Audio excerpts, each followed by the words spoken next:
నిమ్స్కి shift చేసి దాదాపు 15-17 రోజులు అవుతున్నా కూడా ఇప్పుడు నేను చూసొచ్చినటువంటి పాప ఇంకా కూడా వెజిటేటివ్ స్టేట్లోనే ఉన్నది. దాదాపుగా వెంటిలేటర్ మీదనే చాలా రోజుల నుంచి ఉన్నటువంటి సందర్భం. మనము చాలా బాధతో కూడినటువంటి పరామర్శ ఇది. ప్రభుత్వాన్ని మేము డిమాండ్ చేస్తూ ఉన్నాం, విజ్ఞప్తి చేస్తూ ఉన్నాం. పసిబిడ్డల ప్రాణాలు పోతూ ఉంటే పట్టనట్టు ఉండడం సరికాదు. ఈ ప్రభుత్వం వచ్చి 11 నెలలైతే దాదాపుగా నెలకు 3 మంది యావరేజ్గా ఇప్పటికే 42 మంది బిడ్డలు ప్రభుత్వ పాఠశాలల్లో చదువుతున్నటువంటి వాళ్ళు కేవలం ప్రభుత్వం యొక్క నిర్లక్ష్యంతో ఫుడ్ పాయిజనింగ్ వల్ల చనిపోవడం జరిగింది. అంటే యావరేజ్గా 10 రోజులకు ఒక పసిబిడ్డ ప్రాణాన్ని ఈ ప్రభుత్వం పొట్టన పెట్టుకుంటా ఉన్నది. ఇది సరైనటువంటి వైఖరి కాదు. అన్ని సంక్షేమ శాఖలు కూడా గౌరవ ముఖ్యమంత్రి గారి దగ్గర ఉండడంతో మరి వారు సమయం వెచ్చించలేకపోతున్నట్టుగా కనపడతా ఉన్నది.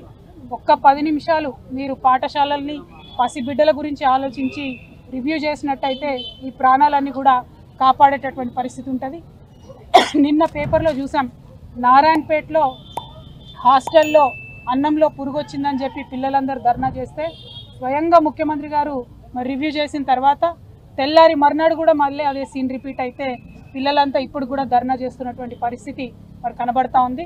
దయచేసి ఈ ప్రభుత్వాన్ని విజ్ఞప్తి చేస్తూ ఉన్నాం, మీ ప్రాధాన్యతను గుర్తించండి. బిడ్డల ప్రాణాలు ప్రాధాన్యమైనటువంటి అంశంగా మీరు స్వీకరించి తక్షణమే చర్యలు చేపట్టవలసిందిగా నేను డిమాండ్ చేస్తూ ఉన్నాను. నేను ఎస్టీ వెల్ఫేర్ అధికారి గారు శరత్ గారితో కూడా మాట్లాడడం జరిగింది.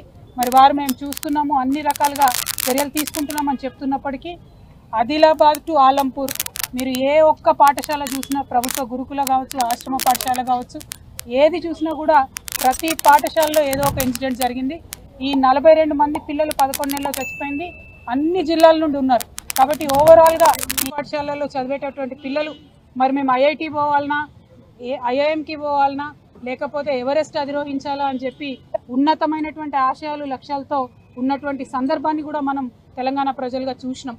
కానీ ఈ 11 నెలల్లోనే మరి ఆ పాఠశాలలు ఈ దుస్థితికి చేరుకొని 10 రోజులకు ఒక పసిబిడ్డ ప్రాణం పోతుంటే కూడా ఉలుకు పలుకు లేకుండా ప్రభుత్వం ఉండడాన్ని మేము తీవ్రంగా ఖండిస్తూ ఈ అంశాన్ని సీరియస్గా తీసుకొని గౌరవ ముఖ్యమంత్రి గారు ఇంటర్ఫియర్ అయ్యి తక్షణమే ఈ పరిస్థితిని చక్కబెట్టాలని చెప్పి ప్రభుత్వాన్ని డిమాండ్ చేస్తూ ఉన్నాం.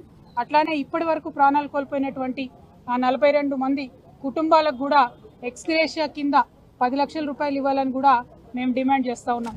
పోయిన ప్రాణం వెలకట్టలేనిది, పోయిన ప్రాణాన్ని తీసుకురాలేము, బిడ్డ దూరమైనటువంటి దుఃఖాన్ని తీర్చలేము. కానీ వారి ఆర్థిక కష్టాలలో స్వావలంబన ఇవ్వాల్సినటువంటి కనీస బాధ్యత ప్రభుత్వానికి ఉంటుంది. కాబట్టి 10 లక్షల రూపాయల ఎక్స్గ్రేషియా కూడా ఆ పిల్లల కుటుంబాలకు ఇవ్వాలని చెప్పి ఈ సందర్భంగా డిమాండ్ చేస్తూ ఉన్నాం.